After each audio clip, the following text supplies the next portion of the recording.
Hey everybody, welcome to the stream. So, first of all, hi Wesley, how are you? My 5-year-old son's watching. I promised him I'd say hi. Love you, buddy. Secondly, I want to thank everybody who is here already. I'm sure more are going to show up, some are going to leave, some more are going to come. Don't know how long it's going to be, so it should be fun. Got a neat little project that's helpful for any guitar player, um, which we'll learn a lot of stuff about on very, very affordable guitar.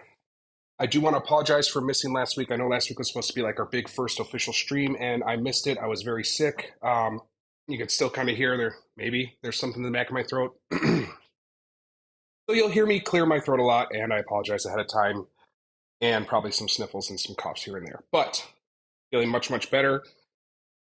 Today's stream, I had a lot of different things I wanted to do, and I decided to start kind of simple, something that a lot of people can relate to. We are in Wisconsin, and a lot of the local customers around here have this problem that this guitar has. So we have a lot of fret ends starting to come out the edge of the fretboard. We call that fret sprout.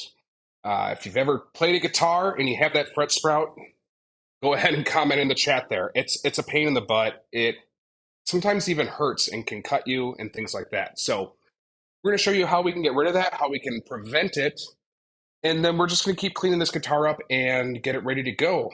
A special friend of mine, Mark Goldie, who owns and runs Rock Garden in Appleton, Wisconsin, killer recording studio. I've done a couple projects in there, currently doing a saxophone project in there. He gave me this guitar asking me to clean up the fret ends and get it set up because he's going to donate it. So what I'm going to do all this work for free. I don't know if he even knows that yet. And then we are going to give it back to him so he can donate it. So fret sprout, and why does it happen? So what happens, especially in states like Wisconsin, where we have these very humid, hot summers, and then we have this quick transition to a dry, cold fall and winter. What happens is our fretboard shrinks when it dries out. That is going to be a common thing for any wood. What happens when the fretboard and the actual neck itself starts shrinking is it feels like the frets are sprouting outward, and in reality, the frets don't move at all. They're made out of metal. The wood just shrinks inward, but it's still called fret sprout. Again, it's just not comfortable. It doesn't feel great. So we're going to take care of the fret sprout on this guitar. We're also going to do what we call rolling the fingerboard. We roll the edge of the fingerboard for a couple reasons. People started building guitars with CNC machines. What would happen is we get this very sharp edge on the end of the fretboard where the wood meets. And it's not painful or anything. It's just not super comfortable. You play a guitar that's been played for 10 years, even 2 years, the edge of that fretboard starts to feel like it's rolled over. And we're actually going to mimic that with some sandpaper and stuff, which is part of the cleaning up the fret ends. And it's going to feel like a played guitar. And that rolled fret edge, our fretboard, is just so much more comfortable. Those two things alone is going to just make this guitar feel so much better. We'll go over some steps on adjusting our bridge and things like that as well. This bridge doesn't look like anybody really took care of it or did anything realistic to it. Can we zoom in on this right here? No. I'm going to turn you guys this way. It's going to be tough to tell. Let's try to get an angle like that. So if you see here, our bridge has no sort of real arch or anything to it. This saddle's really high, this one's low, this one's slightly higher, this one's the highest, second highest, this one's like the second lowest. Our saddles, when we're done with it, we're going to match the arc and the radius of the fretboard here.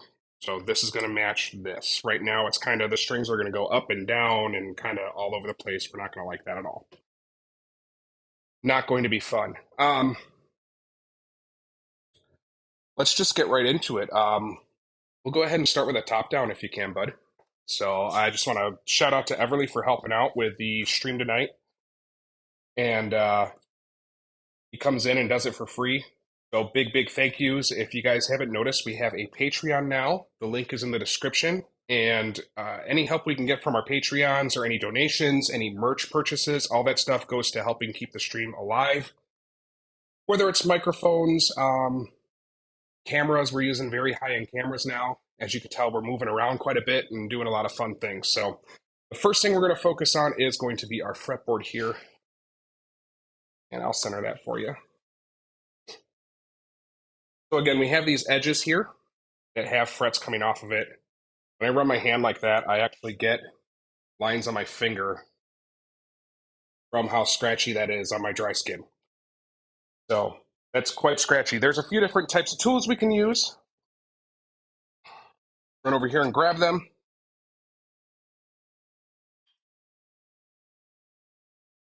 The first tool is a really common tool that a lot of luthiers have. And this is just a fret edge file. And you see it's got this really cool angle here. And what it allows us to do is actually run the tool up and down the neck here. And it's going to file the end of the fret at this angle right here that we have this at. Fantastic tool to use, really great. It's very easy to use because you can't really mess up that angle. Although I will tell you, a lot of people that have used this tool, especially on a finished fretboard where you don't, this one's rosewood, but if you got a finish over the top, if they go too much, they're going to end up scratching up that finish and going right through that finish, and that's really dangerous. Thanks, man. Appreciate it. The other thing is a fret end file. We could definitely use that. This is a very small tool. It's going to give us precision right on each fret, exactly where we want. We're not going to have to worry about the whole side of the fretboard getting scratched up or sanded or worn down. The next tool here is a fret file. It's a rather large one. This can be used the same as this fret end file here. What we're going to do, though, is hold it at an angle, and we're responsible for that angle.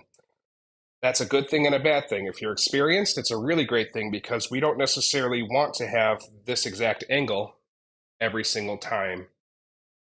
We want to be able to change the angle if we're trying to get the fret ends and stuff off. If we look at the side of this guitar, specifically this guitar, we have a very satin neck. And this satin finish we can sand on, and it's not going to change it much. If this was a super glossy neck, which most people don't like anyways, we would want to worry about sanding on the side of the fretboard here because it's just going to change the look, and all of a sudden you're going to have this part that looks like raw sanded wood, and then a big glossy finish on the back end here. We don't want that. We don't have to worry about that with this specific guitar, though. On this guitar, too, we have... Can we zoom in anymore, or we max zoom on this guy? There we go. There's a little line under every single fret we can see here. A little tough to tell, but that line is actually wood from this guitar, sawdust from this guitar, packed into where the fret slot was cut, and then glued in. So when you're feeling the fret ends here, you're only feeling the top part of the fret, not the tang. So the tang of the fret is the part that goes into the wood. Guitar manufacturers nowadays, Fender especially lately, which has been fantastic, they cut off the tang at the edge of the fret right about here and right about here, so that if you do have fret sprout, it's only this top part of the fret, not the tang coming out the side also, which is really, really great. It does make so the fret doesn't have as much to grip pushed into the fret slot, but it also really prevents really terrible fret sprout. So that's really great. If you ever have purchased a custom guitar from me, chances are the tangs were nipped on that. If I've ever done a refret for you, big chance that I made sure I cut all the tangs off that before I did that. Basically, when you're building the neck, then when you're sanding the side here, you just save those shavings, and at the end, you fill those holes with those shavings, you put glue on it, you sand it all smooth, and then it's hard to even notice that they're there. So, creates a lot less work for us in the long run, too, because now we're only sanding and filing down a little bit of a fret, not the whole thing. So, a bunch of information. How the heck are we going to fix this guitar, you ask? Well, because we don't have the tangs sticking out the sides, I don't need to use something huge like this tool or this tool. I'm going to take a more precise approach, which I think is the best approach either way, with just the fret end file, which is going to be this little guy right here. I don't recall how much they are. StewMac does sell them. If you're looking for them and you want to order them, you can order them through me. or you can go right to StewMac's website. But I have no problem finding you these. I do sell StewMac stuff, so let me know, and we'll hook you up. We're going to go through and we're going to file the edge of every single one of these off camera, not necessarily on camera, unless it's going super fast. And then we'll go ahead and do it. If you guys have questions for the chat and stuff, please feel free, throw them in there. Say hi when you show up. It's great to know who's around. It's awesome when things are active and I can answer questions along the way. Again, sorry for the sniffles. So, couple things to note before we start. If you are new to this, I would seriously consider taping this part off. That would be really, really advised so that you don't scratch up your guitar if you accidentally go too far here. Scratch up this and this and this. I feel pretty comfortable with this tool. I've used it quite a bit. We're going to get away with that. So you can start on one side, go down, do the whole side. The best eyes on a luthier are their fingers. Then you give it a good feel, see how that goes, and go from there. I throw a lot of information at you, so I'm going to tell you one more thing while I'm doing this. When I first got this guitar, the fret ends were way worse on this. I mean, like, really bad. To the point where I thought we were going to have to do a lot of work on this. But at the same time, I know that the fretboard was very, very dry. So before I even worked on this guitar, what I did is I brought it into my store. And in my store, I have an April air system. So my humidity is at a constant 55% in here, which is great for the guitars, not great for how you feel. You get used to it. So you work in a jungle. What I then did is I saturated it in oil. And what I use here is the Dunlop 65 fretboard Ultimate Lemon Oil. It's not fancy, it's not special, but it comes in a nice convenient bottle and it's affordable and it's meant for guitars and there's no reason not to use it. So I go through this stuff all the time. I use this 65 fretboard oil, and another thing that I like to use a lot is the Formula number 65 guitar polish and cleaner. These are fantastic for just general cleaning. Every single guitar that comes into my store, unless they say don't do it, gets both of these items on it. The only time you wouldn't use a lemon oil is when you have a finished fretboard. So I saturated this in lemon oil. Forgot which fret I'm on, so I'm just using my finger to find out. This one. I saturated this in lemon oil, and these frets seemed like they shrank down really fast. That's super common because what happened is the wood swelled up again. And with the humidity in the store, getting the guitar to its proper humidity point and getting oil on the fretboard, these are almost, I mean, barely need to touch these things. It's fantastic. So they're almost not even bad enough to do. This one feels a little rough yet. So you see I'm flying through this. You might not be flying through this. That's totally okay. Your frets might be hanging off a lot worse than these are. Again, these were way worse. Getting it in its proper climate helped it out immensely.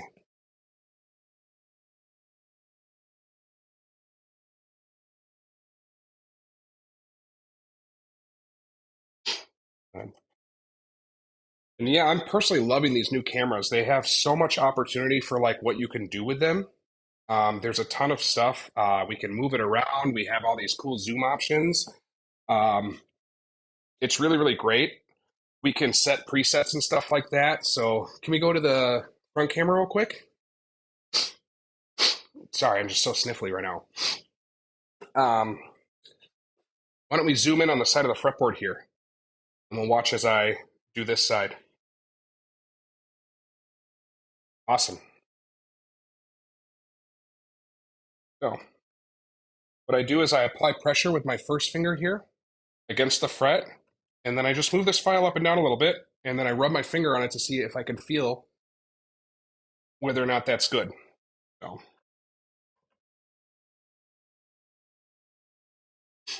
I got to ask, how's the audio sound? I'm not using a high-end microphone. I'm actually using my Apple AirPods, so I'm curious how my voice sounds. I have found that the latency changes throughout the stream, so sometimes my voice will line up with my lips, and sometimes it won't, depending on my internet connection. Um, that's something that will hopefully be fixed soon as well, as I had the fiber guys out here today. And I just go right down the line here, and I see I apply pressure. Sometimes you're going to take a little wood off. That's totally fine. Again, we were talking about possibly doing that with the satiny sided fretboard. But right here, like there's no fret feeling anymore right here. We're going to make it even better because we're going to bullet all these fret ends here real soon.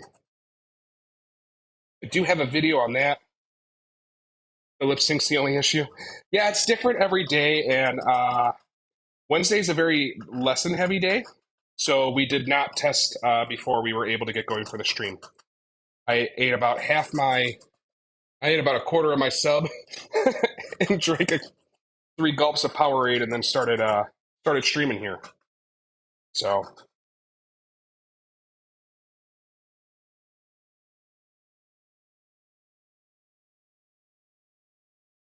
And I think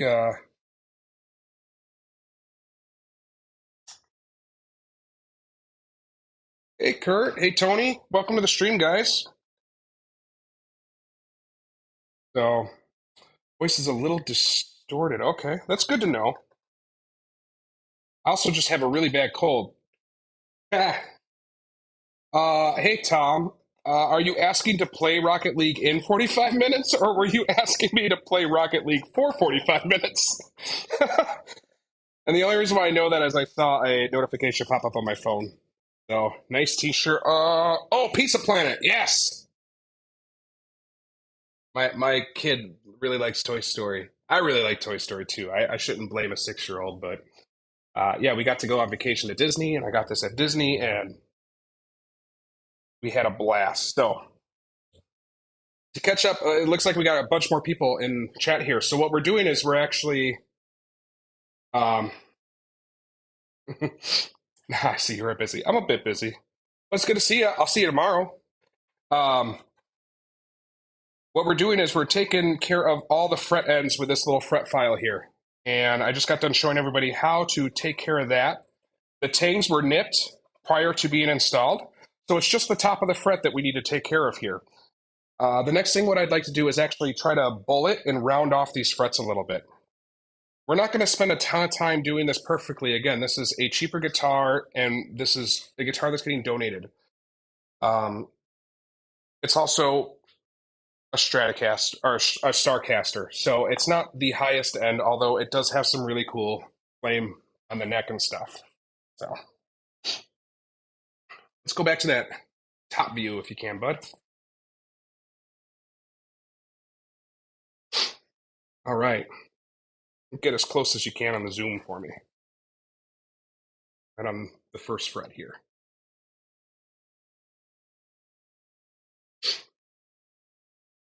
All right. So our frets get beveled on the ends. And the bevel is at about a 45-degree angle.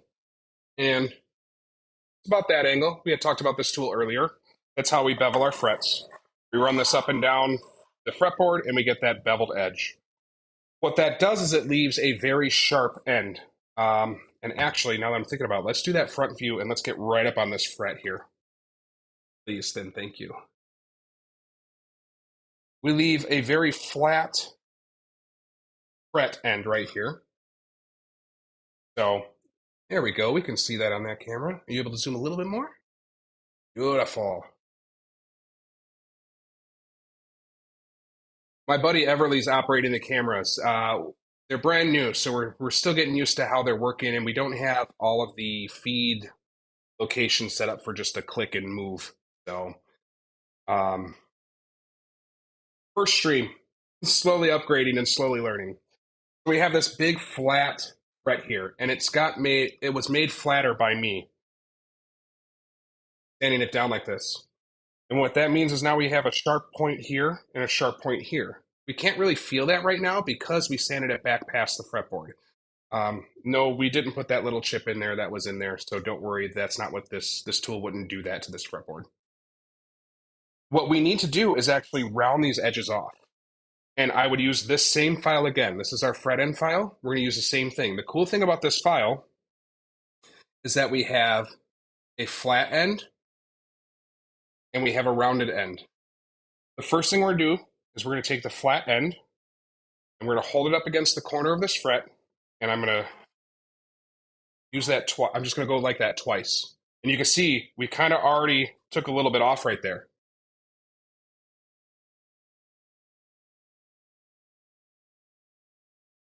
So this one still has a corner. That corner is already missing, which is pretty cool. I do have to also say, if you have a finished fretboard, please put tape on your fretboard before you guys do this. We're going to do the other side. Flat, fret, the flat part of the fret file down first. 1, 2. 2 times. Hopefully you guys can see the difference between this fret and this fret right now.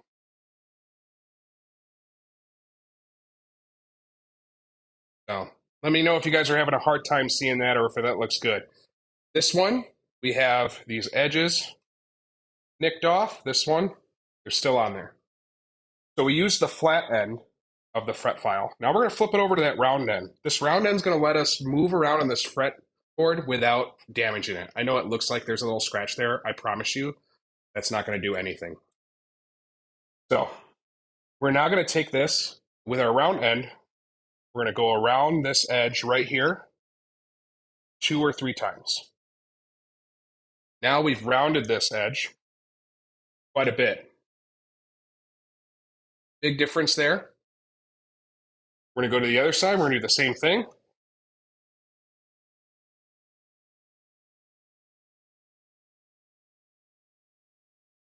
Not quite where I want it. I'll do one more. Now this fret is actually rounded at the end or bulleted. It's not flat and pointy anymore.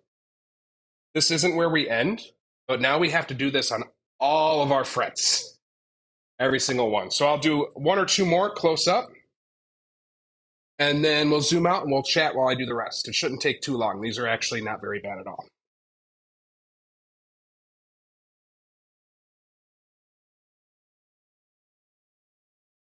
And you can see I'm doing a couple at a time. It's just an efficiency thing. If I'm not constantly having to change my tool upside down, flip it around, change the angle and all that stuff, I'm much more efficient.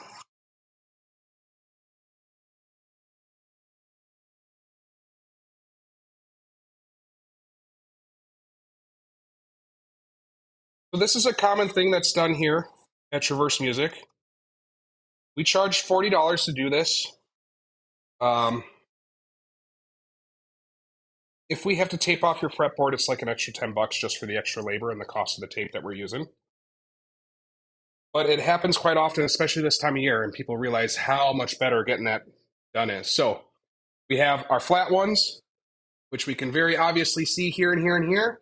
And now we have our rounded ones, which if you could feel it, you would definitely notice a difference. It's a massive difference. These feel nice and smooth, and we haven't even sanded them or polished them yet, which is going to be fantastic. So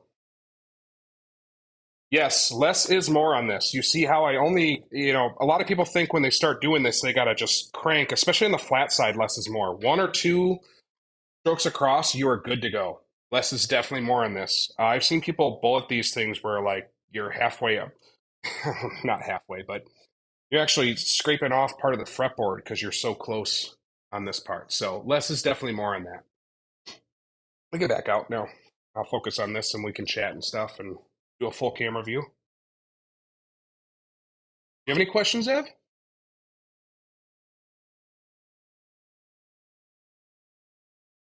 Yeah, it's a huge difference. This is going to be the difference between a lot of your really nice high-end guitars. I don't remember ever picking up an Ernie Ball. Ernie Ball, also. I'm not saying what is the other brand? The Sub. Yeah, Sterling. I'm not saying Sterling. I've never picked up an Ernie ball that didn't have bulleted fret ends. So this is the sign of usually a pretty quality guitar when the manufacturer's taking the time to do this.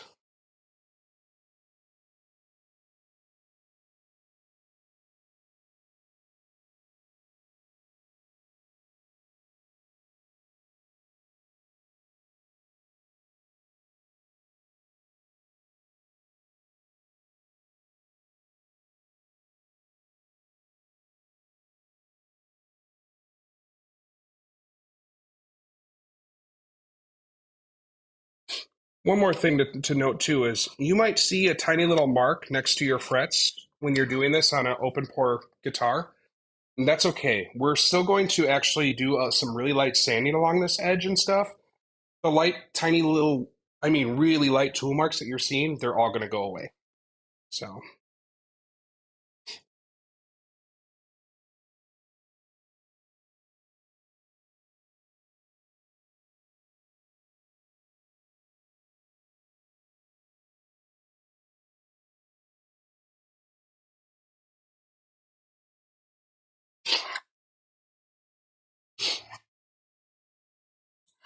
again, sorry for all the sniffling. Apparently, I'm still recovering.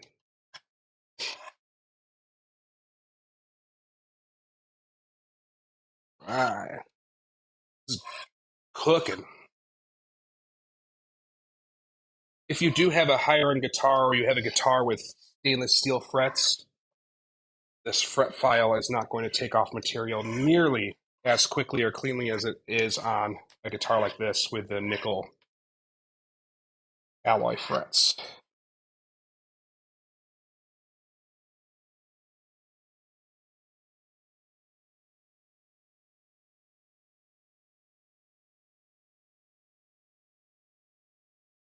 For those of you who know me, I'm a big fan of if you're going to do it right. But when I say that, not everybody has all the time in the world. And a lot of times people want to do what they want with their guitar. So we don't have to bullet the frets like basically up to here. You're not going to be running your hand over this part of the guitar because the body's in the way anyway. Now I am going to do it because again, I feel like if we're going to do it, let's just do the whole thing. It's just right. Do people notice that kind of stuff? I don't know. I do. Um, I doubt people are looking that carefully, but we're going to go ahead and we're going to do this end too. So all the way up to the very last fret even.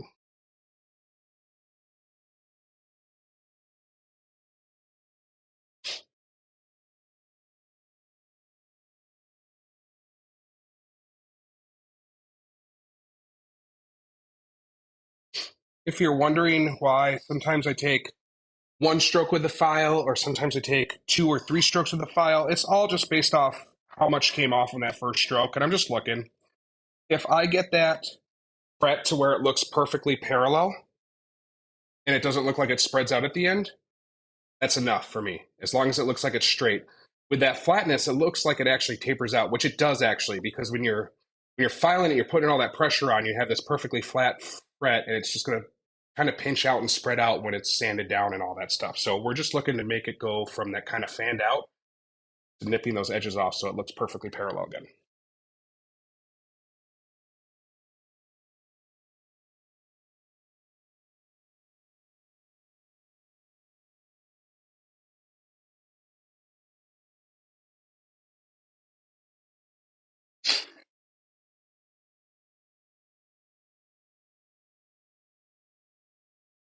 I do got to ask, is anybody out there working on their own projects right now? Anybody got any cool guitar builds happening? Um, Anything cool that you're looking at buying soon? Anything cool that you just bought? Um, I got my eye on an LTD that I really, really want right now. Um, got my eye on. There was a Gibson and Oshkosh the other day that I was really debating on picking up. Um, it was a lower end entry model SG. but the price was very right. He had upgraded the pickups on it already and stuff. So um, I think my next guitar, I'm going to do one with an Evertune bridge on it, though. I think that'd be great. If you don't know what those are, definitely look them up. Changing the wiring on your Strat. Are you upgrading or are you just repairing? And which Strat is that?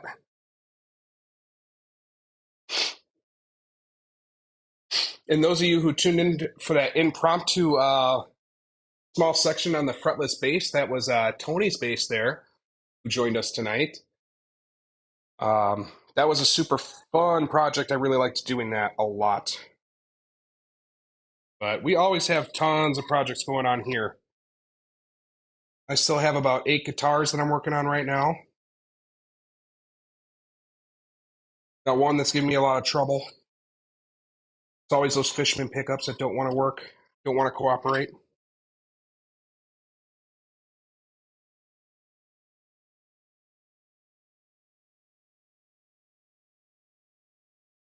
I have, let's see, we got an old Gibson that we're going to restore eventually on stream. We have a Takamine we're going to restore on stream eventually. I have several builds that I started. I mean, I have builds that I started when I was still in my house over 2 years ago or so, before I even moved into a storefront and stuff that I never got around to finishing that I want to do on streams, which I think would be really fun.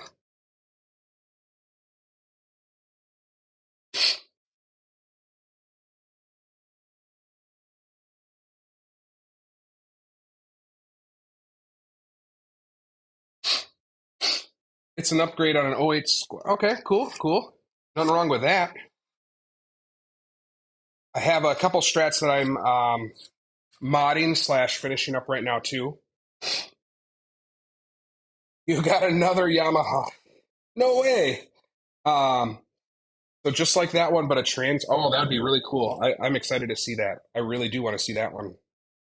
Um, I just finished making a brown stain that I am very excited about. So I'm going to do a really quick break, guys. I'm going to be right back if you can just hang tight.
All right. Sorry about that. My nose was so runny I had to go blow it. So, lots of different tools for our next steps. We don't use them all, but these are the options that we have to use from. Some of them are pretty great. So we have fret erasers. These are specifically StewMac ones. Honestly, I don't say this very often. Not a fan of StewMac fret erasers. The company Crimson Guitars out of the UK, they make fret erasers too. I like these a lot more. They're bigger. They also feel better. They polish better too. Like they're fine and they're super fine. It's just so much better than the StewMac ones, unfortunately. At the same time, it doesn't really matter if you don't like fret erasers in general, which is my case. Another option is just these files that StewMac offers, right? They're basically fingernail, ebony boards, whatever. And they have a rough end. You kind of go around it, you sand it up, and you polish that part you kind of roughed up, and it gives you a nice little finish. These are pretty great. It's basically micro mesh. So instead of getting a very small, limited piece of micro mesh, I buy bigger pieces of micro mesh. And this is what I really like to use. So the micro mesh is great. I don't know the grits. They're written down somewhere. Yeah, here we go. So this is probably the 3600, the 4000. It's probably the 2400. This feels like the finest one out of all of them. So this has got to be the 1500, 1800, 2400, 3200. Either way, we're going to go up to about the blue, and we don't need every single one in this step. And I'm sure that's backwards. I don't know how well that camera mirrors, or if it does. Probably should for the price I paid. um, and we're just going to go up to about blue. Again, we don't need all these. We'll probably use 3. And we're good there. So what this is going to do is it's going to take out any of the rough marks we have on the frets from the fret file. And it's going to smooth it out, and it's going to polish it up, and it's going to make it look really pretty. Before we do that, I mentioned we were going to roll the fretboard edge. So I'm going to go ahead and put this guitar the way I like to have it when I'm working on them. Let's go to the front view, please. Hi, everybody. So we got here a piece of 400 grit finishing sandpaper. It's wet dry, not that that matters. It is higher end sandpaper. I do use higher end sandpaper. I hope you guys do as well. If it doesn't have a P in the front of it, it's not the greatest. But this isn't finishing work, so it's not super important. It's more of a peeve of mine. What I do is I just roll this up so it gives me the curve right on my finger there. And we are going to gently, very gently, and sorry, Tony, I wasn't ignoring you. I truly hope that neck's not twisted either. I know that was quite fun making a fretless bass, but it's just better if the guitar comes the way it's supposed to, right? So we're going to have this nice and curved, about the same shape as a finger. And now we're going to run this very gently right up this fretboard. Remember, I told you not to worry about those tool marks that much, right? And what we're doing here is not only are we taking off some of that icky scratch that we made with our fret end file, we're also rolling that fretboard.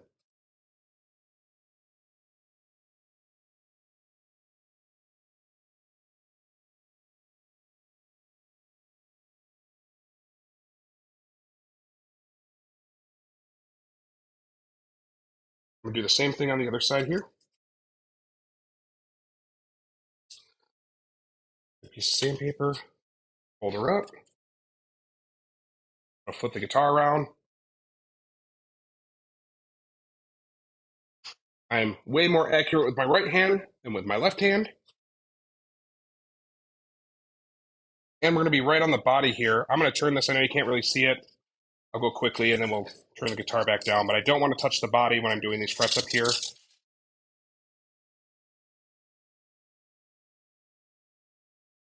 Don't got to be careful anymore.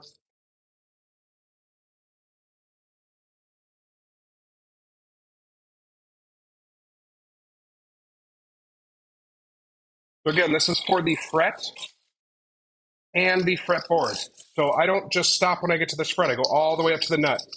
We're trying to give that a nice round feel as if it had been being played, as if it had been played for the last 10, 15 years.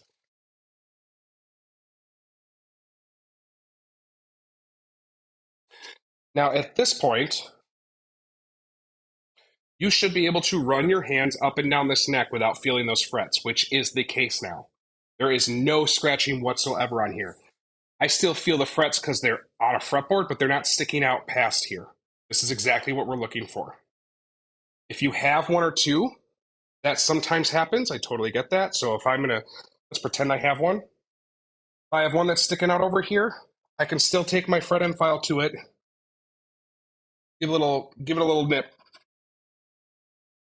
here or there.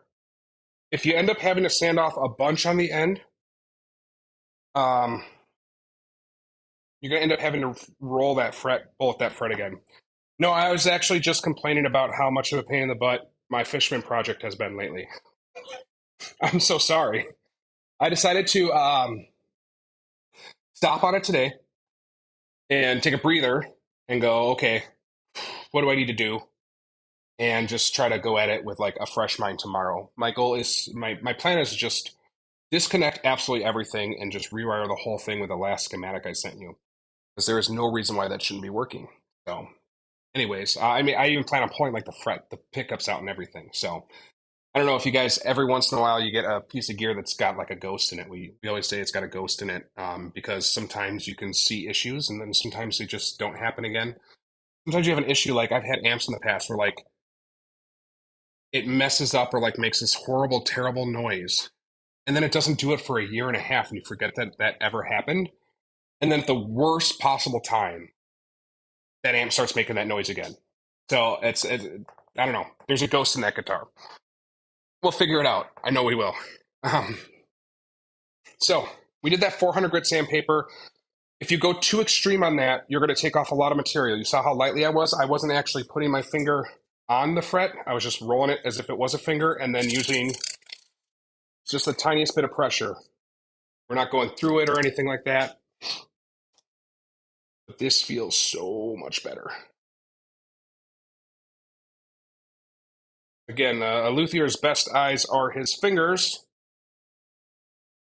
So that's what I'm going to do right now is just feel through here and see how this feels. So we're feeling pretty good. So now I'm going to take this, I think we determined this was like 1200 grit, micro mesh. And now we're going to apply a little more pressure. This is going to do a few things. It's going to polish the frets for us, and it's also going to polish up any of those little tool marks that we might have left. I'm actually going to do this over the entire fretboard because it's also going to clean the fretboard for us and it's going to polish the whole fret. Why am I doing that? Because we don't want just like the very end of the fret to be polished and then the middle of the fret's all old and decrepit looking. So we're just going to do the whole fretboard and the whole fret. If you have a finished neck, do not use this on your fretboard. It will scratch it up like crazy. You need to get a fret collar.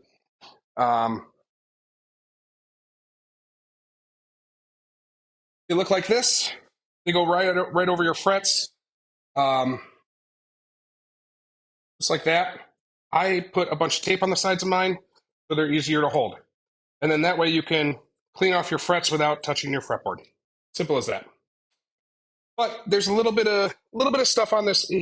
Before he gave me the guitar, he cleaned it pretty darn well. So there's not a lot on here. It's just the frets are going to oxidize and stuff, and we're going to have polished ends if we don't do it this way. So you should start to see a difference in the frets almost immediately as I go over this. And it's going to look like we're starting to ruin that fretboard, and I promise you, that's not the case. It's going to be smoother than ever. This is only 1200 grit micro mesh. It's not going to do anything damage-wise.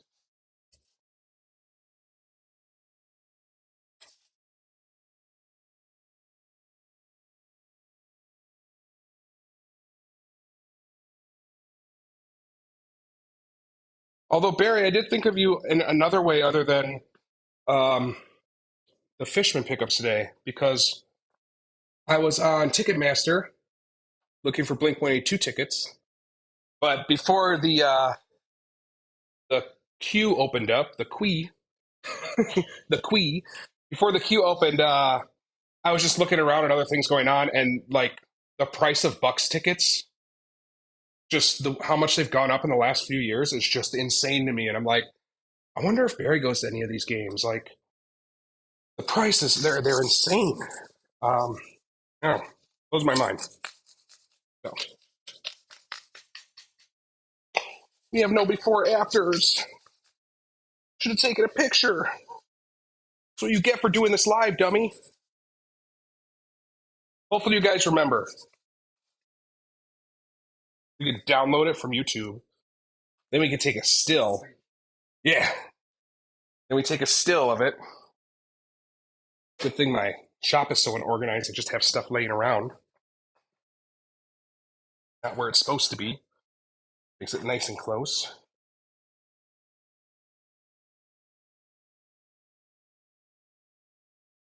Now I'm going back and forth on these frets now. The last polish I do, I always go perpendicular to the fretboard. And the reason why is because when you bend a string, you bend it up and down. You don't bend it across. We're going to make sure that our up and down is nice and smooth. That makes sense, right? It makes sense in my brain. Hopefully it makes sense in at least half of your brains.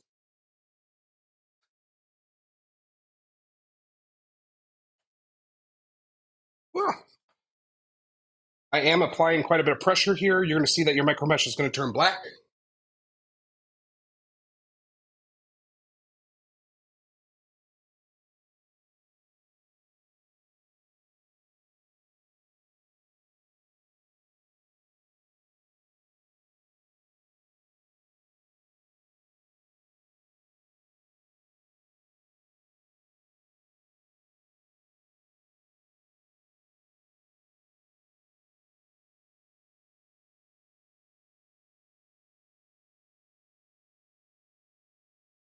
These are very smooth though. Nothing at all to worry about on that. So, next step is it looks like we just made this fretboard incredibly dirty, which we kind of did. I don't know if you heard me whisper, but we kind of did. So I'm just going to take some of this number 65 guitar polish and cleaner. No, they are not a sponsor. I just like their product. And I'm just going to wipe down this fretboard.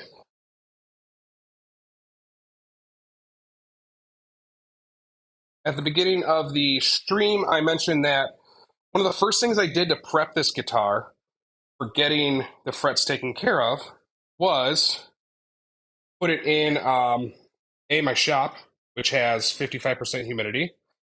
And then the second thing that I did was saturate it in oil. That was 2-ish weeks ago, maybe even 3, which means this fretboard can take more oil, which we will give it. Don't worry. I'm just going to clean this a little bit more. And then we're going to oil it up and we're going to start cleaning the rest of the guitar off.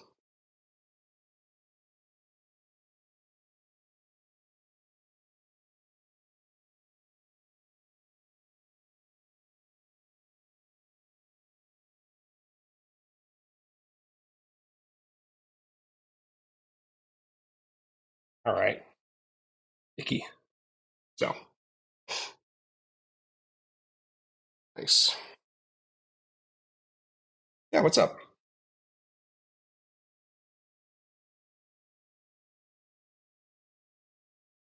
That's a good question. So, Everly here, who's helping me do production on this, he's asking when we put oil on, can we put it directly on the fretboard or should we put it on a rag first? It's kind of goes for like all cleaning materials. If you put it on a rag, you tend to use less of the solution because you basically kind of get what you need. Now you'll see this Dunlop oil actually comes with an applicator. I do find that that applicator tends to wear down when there's still about a third of the oil left in the bottle. And I actually kind of hate using it anyway. You have to push down on it while you're trying to rub it on there. And for me, I would rather just take an old towel. So a lot of times I will take these and just pop them off, pop the top off, and never put it back on. If you have other people, like if you're working in a shop or sharing space with somebody else and you pop this off, make sure you let the other ones know so they don't just take the cap off one day and then go to rub it on and pour oil all over everything. But yeah, with the cap off, we can pour it on a rag and then spread it around, which for me, I like a lot more.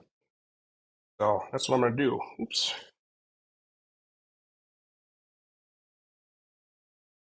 Another common question is, can you put too much oil on?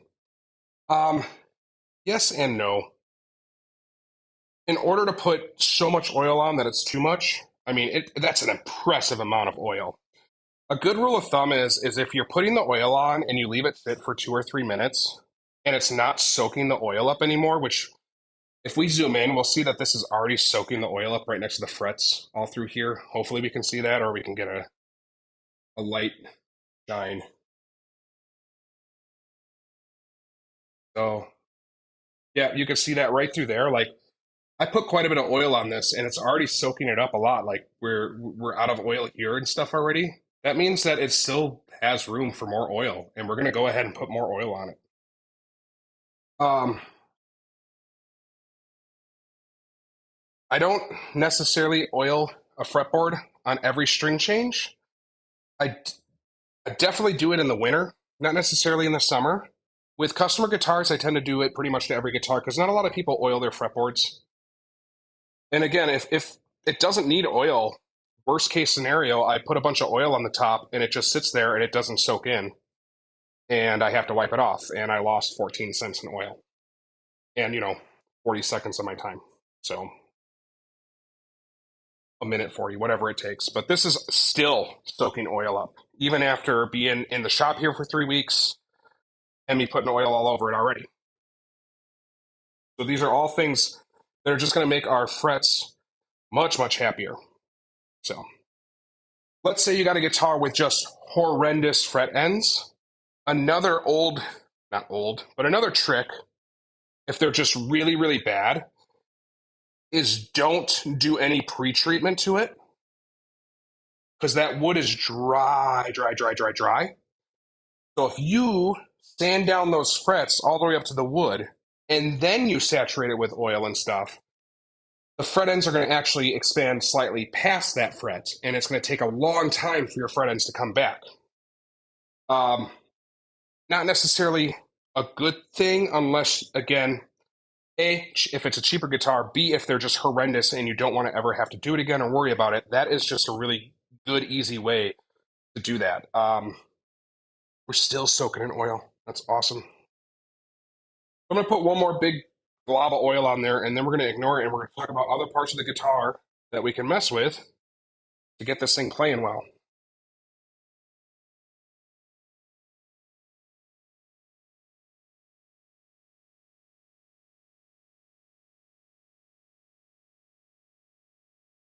Awesome.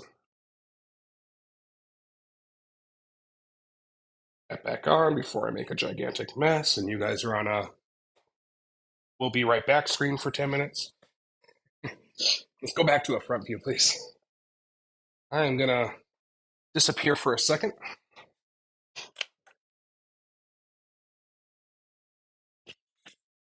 So the first thing that I'm going to do here is I just zoom out a little bit so that you get more in the picture. While I'm letting this soak in, this is just stuff I want to bring up for people. What I'm going to do is just make sure that the guitar is fully functional. The last thing I want to do is string this whole thing up, especially since, like I said, it's going to be donated. Is string it all up and then find like we have a scratchy pot.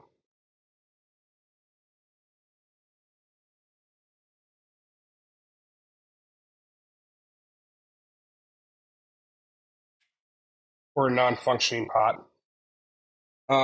If you've never tested pickups before, all you need is something that is metal. This is literally just the first thing I grabbed. Think you guys can hear that?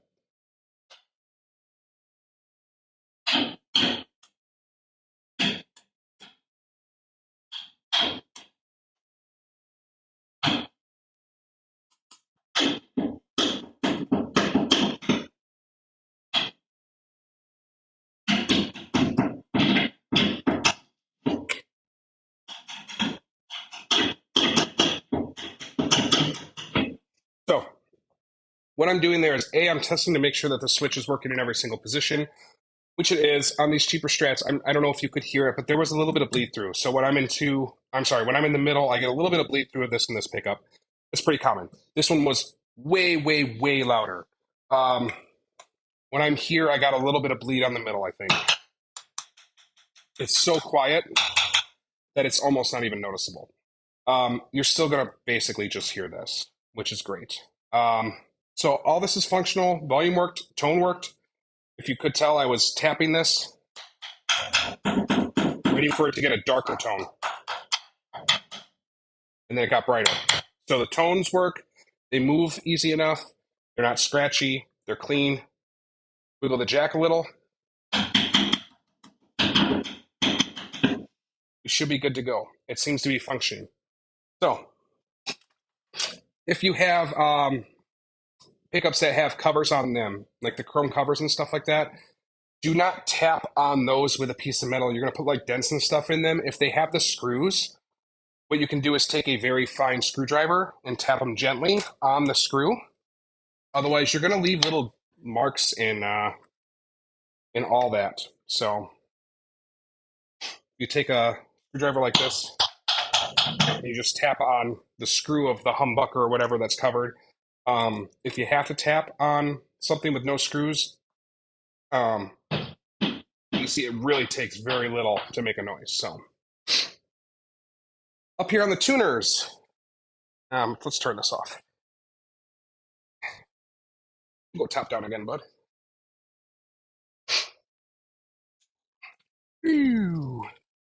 Back that thing up. On our tuners, we have screws at the ends of all the tuning pegs. If your tuning peg is very loose, like this one, you should not be able to do this with a tuner.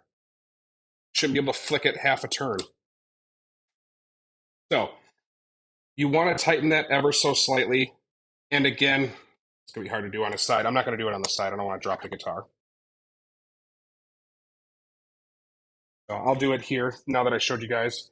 We're not going to tighten it a bunch. If you crank on this thing, there's little washers that you will break.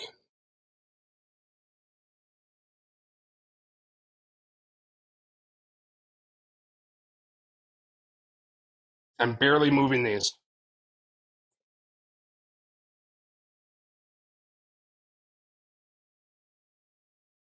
And tight. Yeah, that doesn't flick now. That's what we want.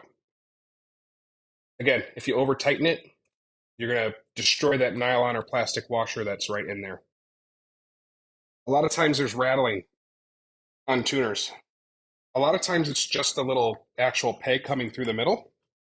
Sometimes it's these nuts, but you see this? I should not be able to do that with my fingers. So I'm able to loosen that nut. I didn't touch this thing beforehand. So what I'm going to do is, that's probably a 10 mil.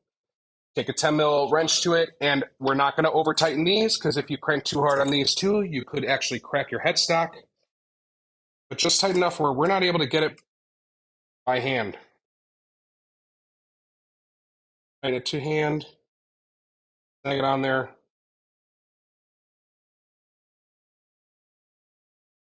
That was quite loose. Quite loose. Just basically until it gives me a little resistance. And then a tiny turn after that. So, you guys see how loose this is? Just now it's giving me resistance, and then I'm going to give it a little bit of extra after I get that resistance. Now it's not going to go anywhere. These might still wiggle. They won't when the strings are on it. Cheaper tuners tend to not be perfectly fit. They give room for error because the machines are much older and they're not as precise as the ones that they're making the really high-end tuners on. And that's what you're getting there. So again, this wiggle goes away when you have all that string tension on there. It's not going to wiggle at all. But sometimes that wiggle is the nut in the washer rattling, and that's what you want to avoid. These do tend to just loosen up naturally over time. They're constantly vibrating from strings and stuff. So on string changes, it's nice to just go in there and give it a quick turn. We're going to go back to the fretboard real quick. We're just going to start wiping down some of this oil. Does anybody have any questions so far?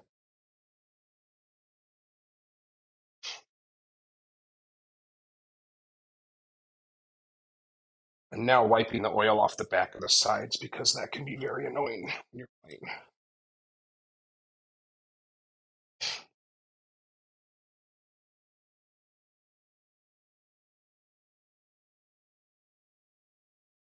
Yeah, again, if you were here at the beginning of the stream, you also noticed that I I mentioned that the saddles were really weird on this guitar.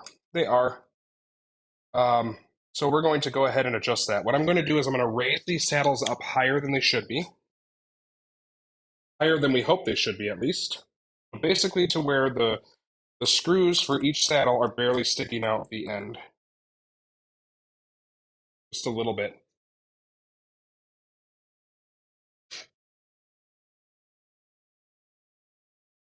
And what that's going to do is that's going to give us a very flat radius across all of the saddles. I hate these old cheap saddles. They're so light they don't stay in place. Yeah, so they just move on you. Like you can't even take the screw tip out of it. Yeah, yeah, they flip upside down on you and stuff. Yeah, they're just so light. You can't trust them.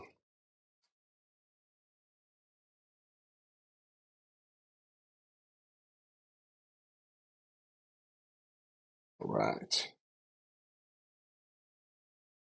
And huge shout out and thanks to those who have stuck around. I think we had like almost 10 people in here at once for a first stream. I am so happy about that. That just makes me thrilled. Thank you so much. So we have a nice flat radius here. That's okay. We're going to keep it like that for now.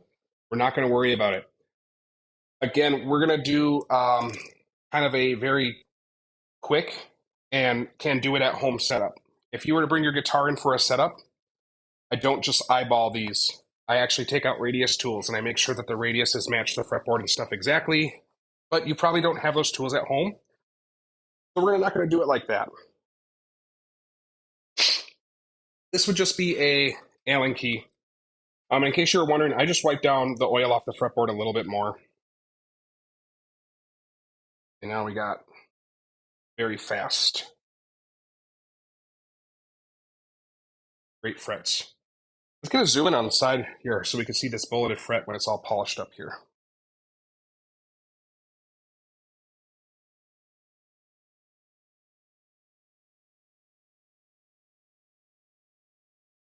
And there where I wiped her up.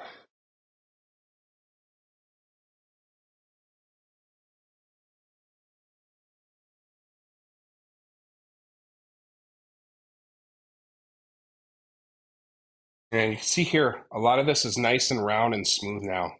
When you run your finger across, unless you're on top of the fretboard, you don't feel it. You run your finger from the side without touching any of the top of the fretboard at all, you don't even feel these.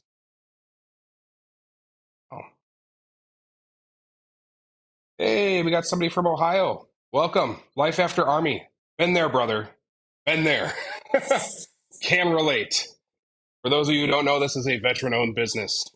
So thank you for your service. Enjoy that life after Army. Enjoy it.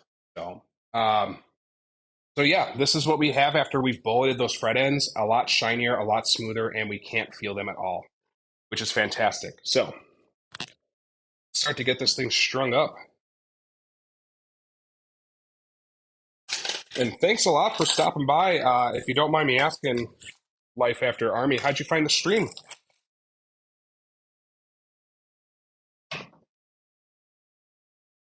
And also, I assume you play guitar or bass, but yeah, what do you play? And got a favorite instrument or anything like that? So, love that we're branching out. That was the whole point of the streaming. So, yes, backplate's off. Thank you. The backplate on a Strat. It's one of the most annoying things. I take mine off like the first restring, and then I never, ever, ever, ever touch it again. Watching a lot of repair videos lately. Awesome. I don't know if you saw any of mine. We just started out. We have a Discord. We got a Facebook and stuff. Feel free to reach out anytime, man. If you got ideas for stuff that you want to see videos on, repairs on, and stuff like that, let me know. I would love to do some specified material, stuff that people are specifically looking for that's not out there, and things like that. So,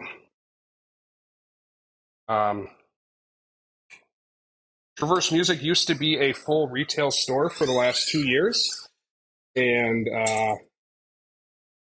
what I did is I ended up going completely out of retail. And now we focus on lessons and we focus on repairs and we focus on building custom guitars. So the streaming and the videos that you're seeing are another focus of ours. So we want to create that online presence and just get that knowledge out there for people to learn and learn the proper way. That's the biggest thing.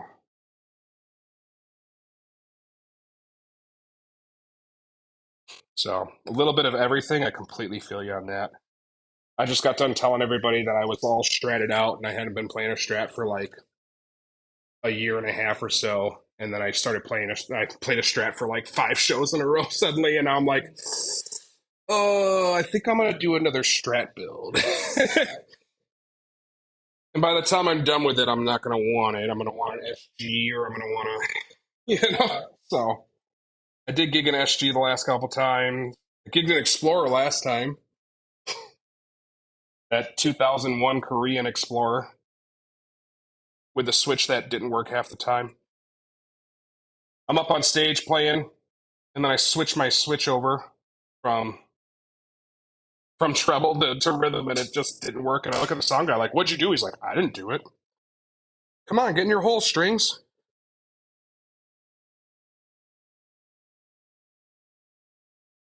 Do I have an action ruler? Ooh, I don't even see that. Oh, it's way up there. Do you have an act? Yeah, there's a couple of them out there. I use the. Okay, this is not. Ah, look at where it came out. You see it? It came out the bottom of the back of this. Yeah. I mean, I wasn't paying attention to that string anymore. I just was focused on the other one, so it popped out of the hole completely. All right. There's something in there. The world's tiniest tremolo hole. Yeah, let me get the little shop ruler out. If I could ever get this thing in here. I have a kid. I know how to do this.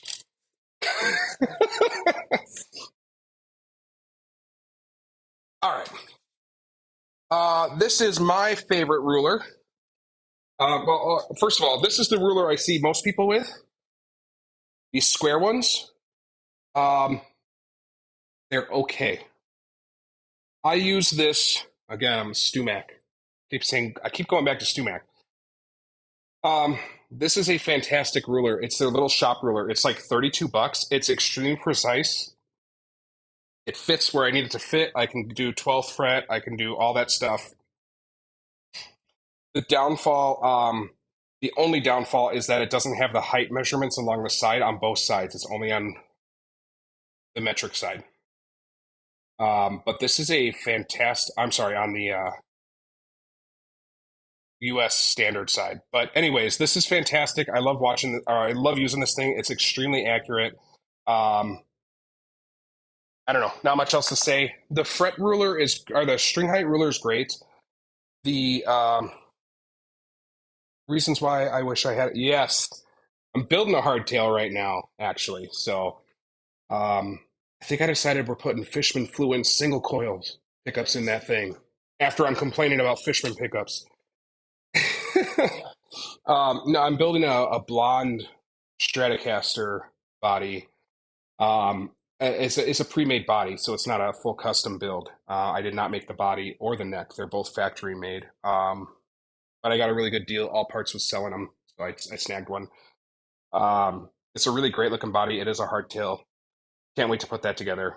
Um, I never use a trem on a Strat. I don't know how often you do. I look at you because you're a lead guitarist, and I'm a rhythm guitarist, so I'm definitely not going to be using it. But yeah, yeah, trem on a Jazzmaster is tricky too. So um, cool. Well, we have all the strings in there. A little trick that I do when I'm stringing guitars is I make sure I point all of the holes parallel with the fretboard so I can just slide the strings right through there and not have to feed them in weird ways and stuff like that. So I am going to string this up real quick. We're going to do a whole other thing on how to string properly. I'm not going to go into crazy detail on that stuff. We'll do a whole different video on that, explaining how tuners are designed and how they work and how many wraps you should have and all that crazy fun necessary stuff. One thing I will say is make sure that you are winding to the inside, and sorry if this is loud.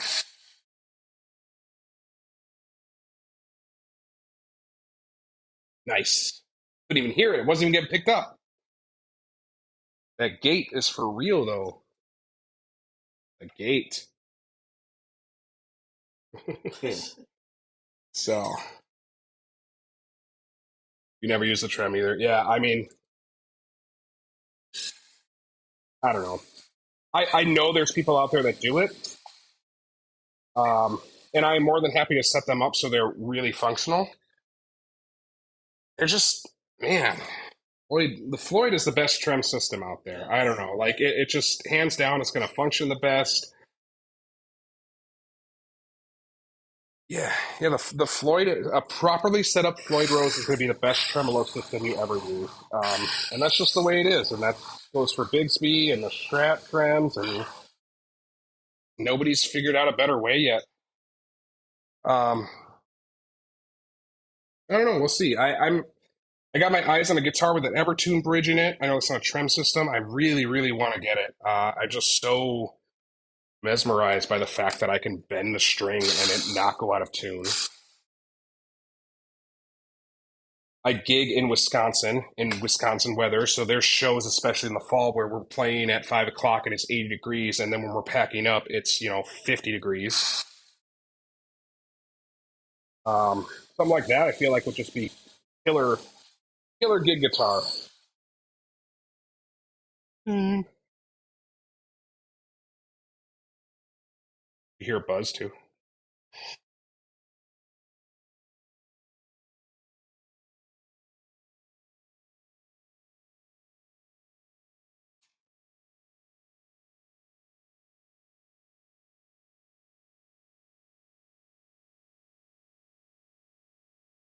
I do have a question for those of you that are still hanging out. Again, this is, and for those of you who are new, this is our very first actual like planned live stream that we're starting for our weekly stream. So thank you, and hopefully you can join us next Wednesday at 7 Central.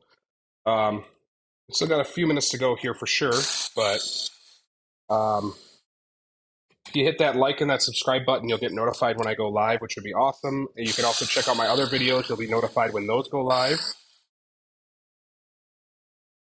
One slipped a little.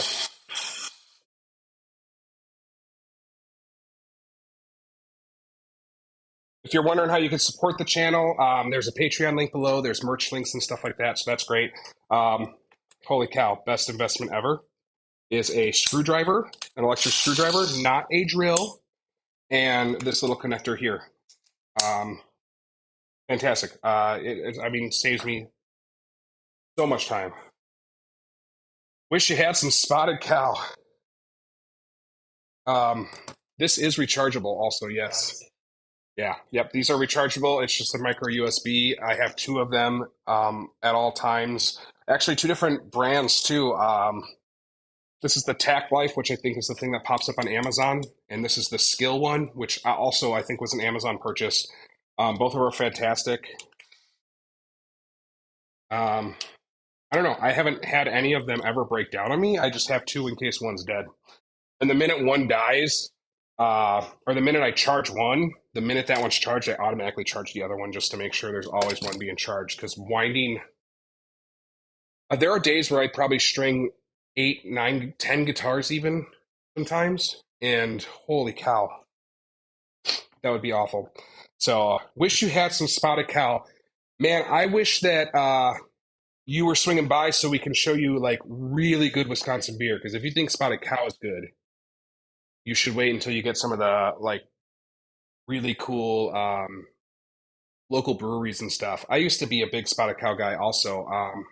Kind of grew out of it, kind of grew out of beer in general. But I did drink my fair share of Spotted Cow. I don't know if Eamon's still around. I remember those days of devil fisting giant mugs of Spotted Cow back in college with him. Good times. We used to go down to Sammy's in Oshkosh, and you can get Spotted Cow there. And it was $5 for like the whole cup, and they had these giant 44-ounce mugs. And you join the mug club, and you go in and you get your mug, and you just keep filling it up for like $5 or whatever out of their tap. And it was, uh, well, it was dangerous. Kind of the reason I drink a lot less now. Hey, if you don't know, in your local, if you have strings, whole strings, part strings, whatever, we recycle them. We have a program called Playback. It is partnered with D'Addario. Yes, that's how you say it, D'Addario. D'Addario.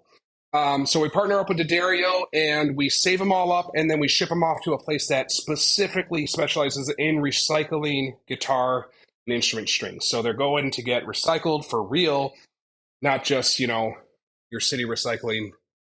I don't know. I don't know how that stuff works. I don't think it actually works half the time, to be honest with you. So, but these guys, they specialize specifically in instrument string recycling. So, it's good. But all right, let's tune this thing up. Let's talking about recycling centers. It's important, though. It's important.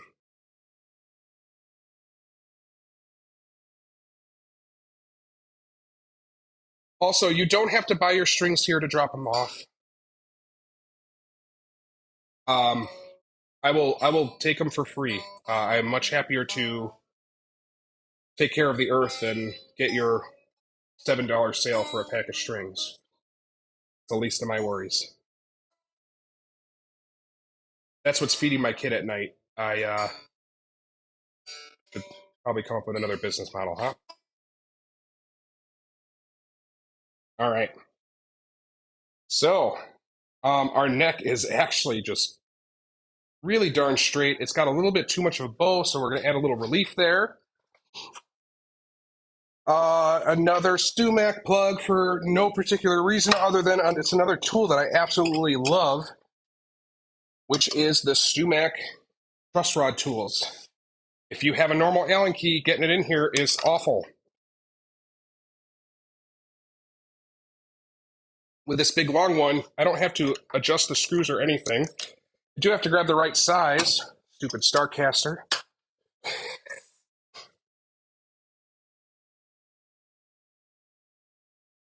Uh-oh. I hope that's not stripped in there. It feels a little stripped out. Oh boy.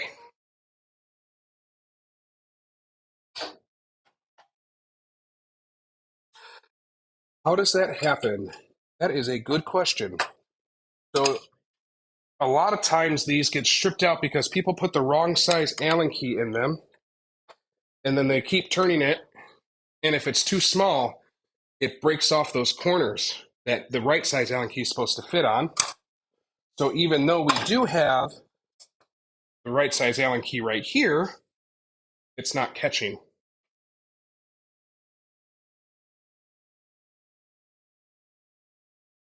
Yeah, that thing's stripped out in there. That is a big bummer. One more. Yeah, there's no way. Well, there's not much we can do about that, is there? It is fairly straight. I mean, it's actually probably quite almost perfectly straight. Um, my only fear is that the frets aren't level. So a perfectly straight neck on a cheap guitar without the frets being level is usually not something that is super relatable or usable. So real quick, let's finish this thing up. Let's get it plugged in. Let's see how it plays.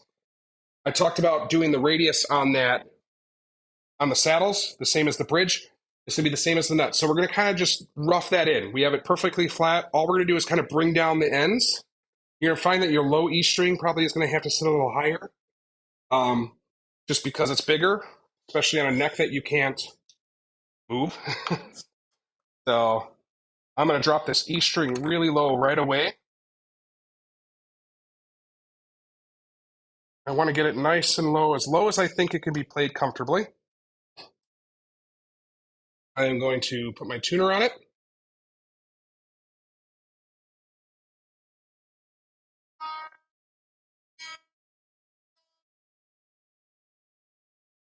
When I get to that E, what I'm going to do is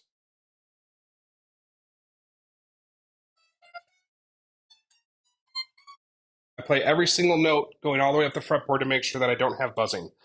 And that's actually a very comfortable position. The nuts cut very well. The action's actually quite nice on this. So now that we know where our E string is, in reference to our radius, we're going to drop all the other saddles down to kind of match that little bow that we're going to want. That screw's a different size than the other ones. Okay.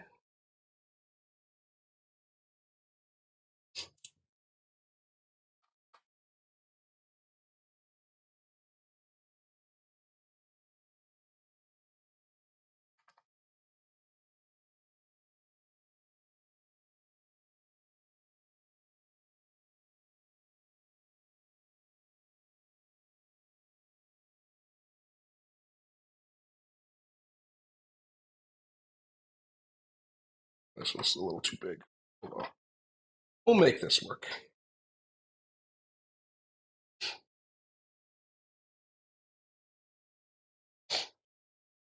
All right. Let's get that top-down view real quick. Let's see if we can see this radius. First day on the job, right? All right. So we could see that the radius of the saddles here now kind of goes up and down. It's not perfectly straight. And what that's going to do is just going to allow us for easier bends, better intonation. It matches the fretboard better, and it also matches the nut better. Again, if you brought your guitar here for a setup, I don't just eyeball it in like this. I'm eyeballing it in to kind of show you guys what I do if I didn't have the tools that I have. So you can do it at home if you felt the need to.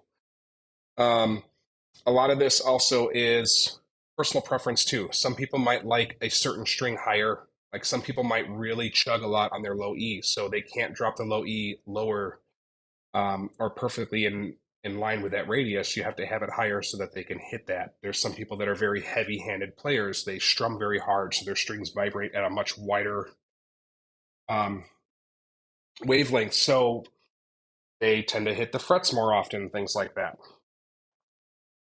I'm going to stretch these strings out a little. Then we're going to tune this back up again. What's up? Can you stretch out your strings too much? No. Nope. Eventually, they're going to stop really stretching, and they're just going to break. So if you pull too hard on a string, yes, you can break it. Have I ever done that? Yes, I've done that while stretching strings. I don't remember the last time I did it because after you do it a few times, you start to go, okay, got it. Um, the ones that stretch the most are the wound ones. So usually the first three or the first four if you're on an acoustic. This used to be an E, and it was a C. So that's how much that drops. That went from an A down to an E.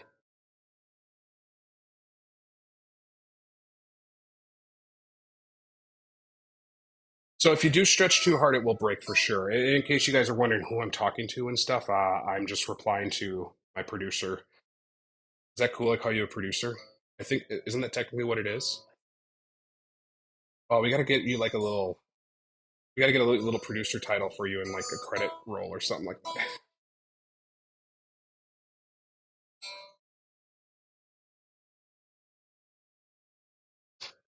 Everly Productions presents the Traverse Music Weekly Podcast or weekly streaming. All right, we could stretch these a lot more. Excellent tune to string. I remember doing that too. I haven't done that in a very, very long time either, but I do remember doing that before.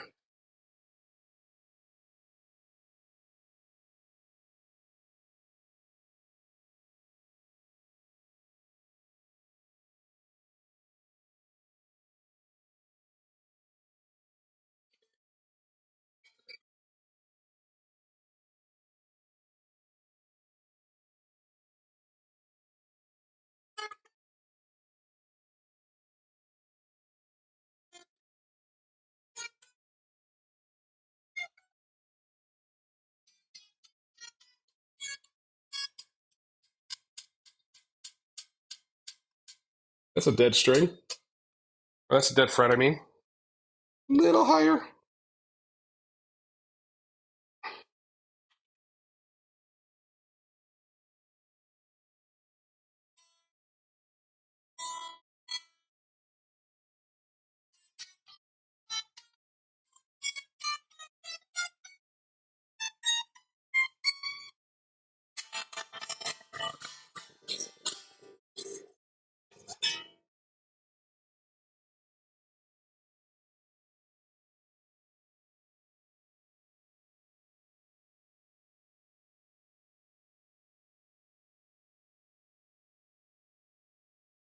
Nice. All right. One more functionality check. Oh, I wasn't even on the screen, but you could hear me. It was magic. It's old amp. My shoe's just pointing enough to hit that. Just pointing enough to hit that.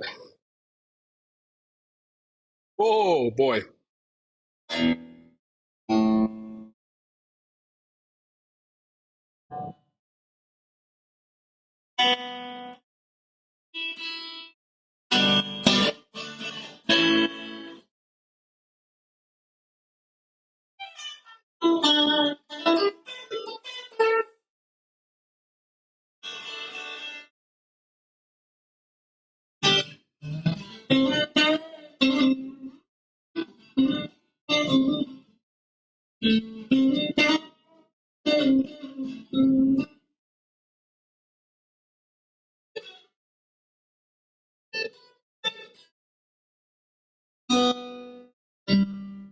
The intonation on this is absolutely horrendous.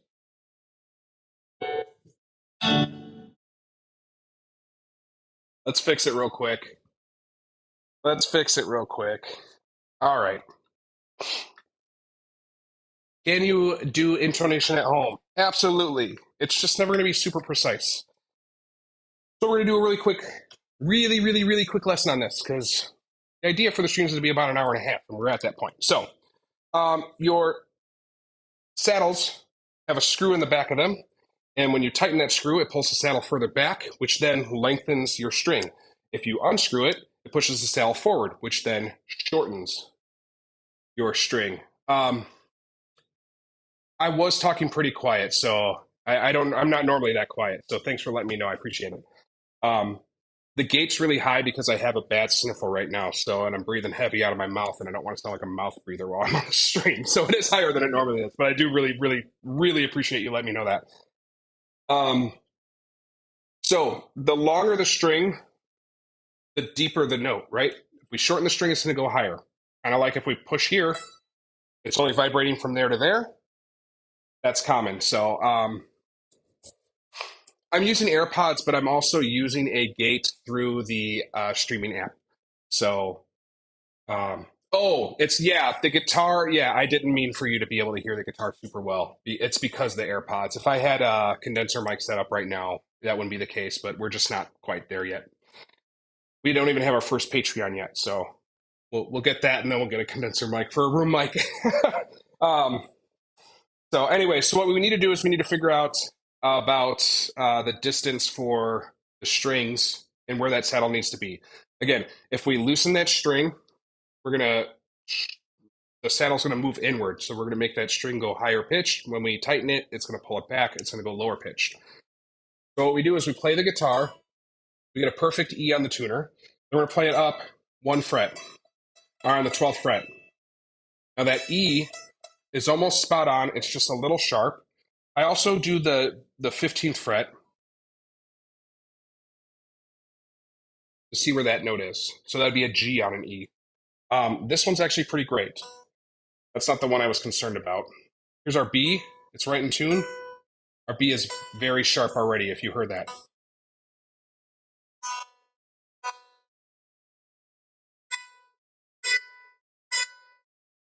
Quite sharp. So we got to pull that back. And we're going to pull it back quite a bit. I'm going to go ahead and loosen it up a little bit so it's easier to pull back.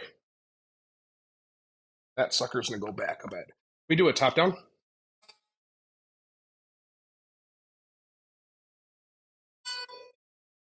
Still sharp. So right here, the screw in the back,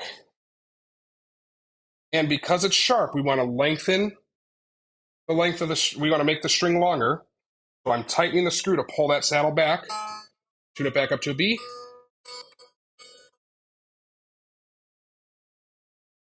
That sounds nice. Make sure we have a perfect G. Oh, oh, oh my. Oh,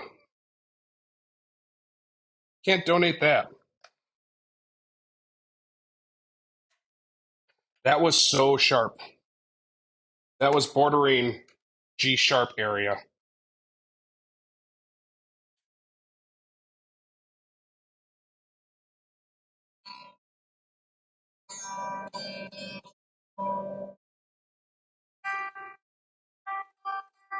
Nice. That's almost perfect right there. All right. D, D is spot on. I guarantee you that A will be sharp. Mm. So here's a little trick too. Can we zoom in on the bridge? If you go into any music store, or if your guitars are properly set up at home, you might know this already, but you're going to see this kind of step down here. The high E string's the furthest one up, then the B string comes back, and then your G string's back. It's going to happen again. It's going to go D, A, E, and it's going to cascade just like this again. That's how I knew this A and this E was going to be sharp already. I didn't even have to like play it. I already knew the fact that they're further out than the D string here tells me that they're going to be sharper. That's just tends to be the case with most strats and tellies. You're going to have that little step down. So I'm going to loosen both of these, and I'm just going to turn them and bring them way in without even testing them.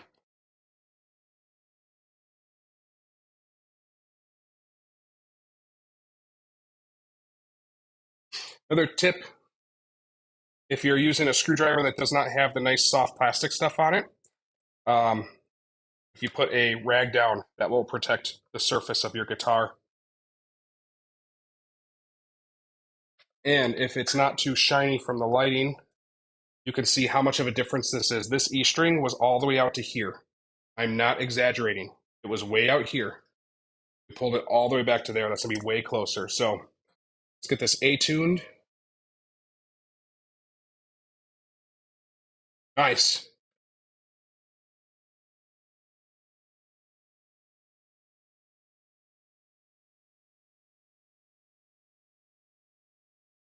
Still sharp.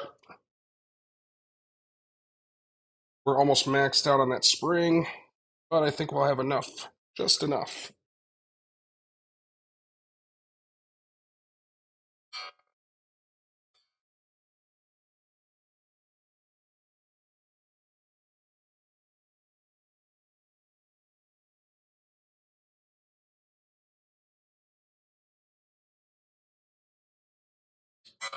Yeah, you have another question? What's up?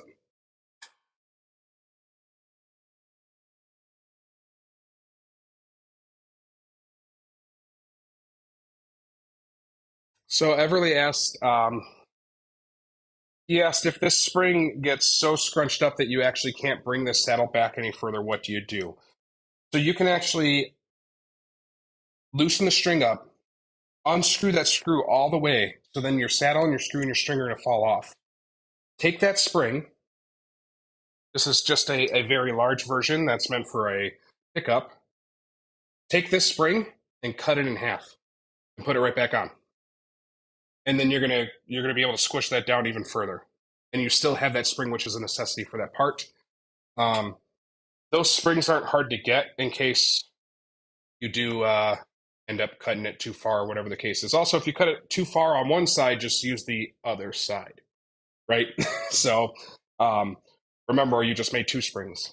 So that's a big thing. But this thing should sound.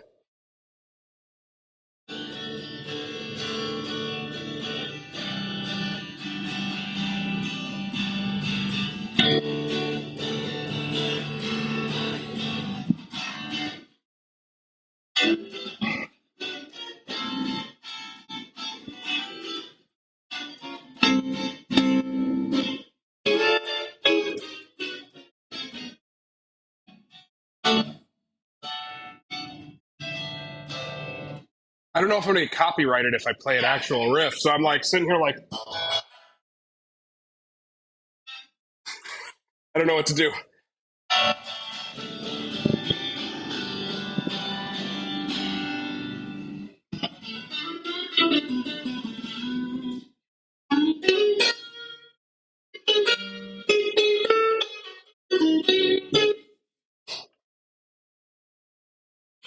That's a pretty nice playing Starcaster, my friend.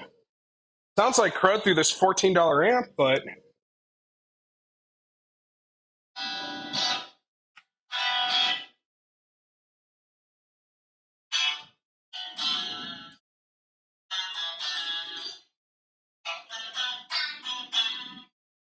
it's not even twang. It's just thin. It's so thin it sounds like it's twang. It's just thin and bright. But oh, could you learn to play on this guitar? Like this is a fantastic playing guitar at this point. So we spent an hour and a half on this. That was with all my long-winded explanations on everything. Um, Again, this is a guitar. If you weren't here for the beginning of the stream, Rock Garden Studios asked me to just clean up for them. I said, yeah, no problem at all. I think they just asked me to do the fret ends, but I just did everything. I'm not going to charge him for it or anything because Mark's a great guy and he's going to donate this guitar anyway. So this is getting donated and it plays fantastic. I don't know where he's donating it, but I'm not sure. There's a program out there called Guitars for Vets. I don't know if you've heard of that, Life After Army. It's starting to get pretty popular around here. I think they only do acoustics, but I'm not entirely sure. It's tough to get involved in it. It sent out like 17 emails and got one reply so far. So um, we'll see. There's other things we can be doing to this guitar, but it plays really, really nicely. We haven't balanced pickups. We didn't set up the bridge perfectly. We didn't even work with a string or the springs for the tremolo system on it, right? We couldn't adjust the neck because the actual Allen key, the hex in there is stripped out right now. Um, so this guitar could use a lot more work, but doesn't need a lot more work, especially for a beginner who's going to just love the fact that they have a guitar. It plays really great. It's really smooth. It bends nicely. The frets feel nice. There's no sharp edges anymore, and I would not be complaining if I was playing this on a stage, other than the way it sounds. So pleasantly surprised with how low this action got before we were buzzing. I really thought we were going to have some issues there with the way how popped up these frets look in a lot of these places. So that was awesome. Thank you so much. I appreciate the kind words. I hope to see you back soon. Um, if you haven't seen our Facebook page, go ahead and give that a like. Thanks to everybody who stuck around. We had 5 viewers, I think maybe 4 at the least, and I think we topped out around 10 for a first stream. I am more than thrilled with that. I really hope that stays up. I plan on being on every Wednesday at 7 p.m. at the absolute least. Eventually, what I plan on doing is actually just having a stream going during the day while I'm sitting here and working, especially during custom builds and while I'm doing some resto projects. I got an old 1970s Takamine I'm going to work on. There's a 1970s Gibson LS6 on the wall that has absolutely nothing on it that I want to restore. Um, Definitely a few projects over there, custom builds I haven't finished up. We need to get a couple more of these really nice cameras for the other rooms so that I can actually cut to another room where you guys can watch me work on the bandsaws and the routers and the planers and all that stuff for when I'm doing true customs where we're cutting the body out, we're doing all that work, carving necks, things like that. These cameras are about 1,800 to 2,200 a piece, so it takes a lot to save up for them. We are a very small shop, so any Patreons, any merch, anything like that, as many shares as you can get. Um, Face reveal for Everly. Oh, wait. No. This is what happens when you watch streamers. They do face reveals after a certain number of subs. I think we have 1,000 subs already. Let's do. Tell you what, if this video gets 500 likes or we hit 1,500 subs, we'll do a Everly face reveal. Just the face, though. Just the face. It's just gonna pop up from underneath. So, or you make an appointment here at Traverse Music. We are appointment only, so that you get your one-on-one attention. And Everly happens to be hanging out here because, I mean, there's weeks where you're here every day sometimes. I don't pay him. He doesn't actually do much. I mean, it helps we're in three bands together at the same time too. Yeah. And maybe we I know we should definitely comment if you agree with this. Should we get Everly his own microphone so that he can be talking while I'm talking? That be a thing so you guys can hear him talk? He's shaking his head. Yes, that's now dangerous. Um, yeah, you had good questions, but also I've seen you with a mic on a live stage before too. That can be scary, also. So, thanks again, everybody. If you haven't hit that like and that subscribe button, please do so. If you got questions, stuff like that, you can join our Discord page. You can join the Patreon, which will get you access to the Discord page as well. Um, Again, merch is in the description and all that stuff. Can't thank you enough. And have a wonderful rest of your week. We'll see you next Wednesday. Thanks.